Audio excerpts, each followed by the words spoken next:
Навиците на родителите се предават на децата. Затова, ако възрастните откровено признават, че рядко слагат задните колани, то за подрастващите изграждането на подобен навик е задължително. Решихме да проверим пред едно столично училище колко от родителите докарват децата си с поставени колани. Повечето го бяха направили, но изключения не липсваха. По навик вече, още как запаля двигател, аз слагам и преди това слагам и на децата. С 2 деца съм и за 2 съм осигурил. Не. Защо? Неудобно е. А не е ли важно? Не знам.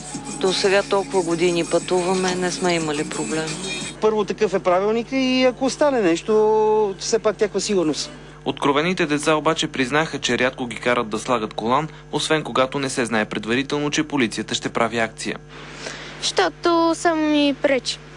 Много са ни големи джанците и няма как да си свържем колана. Статистиката у нас сочи, че само между 3 и 5% от пътниците използват предпазната мярка. За сравнение в Европа процентът е 85%. Около 300 души годишно загиват, защото не са поставили колан на задната седалка. Акцията "Коланите спасяват живот, запази детето си" ще следи и за използването на детски столчета в автомобилите.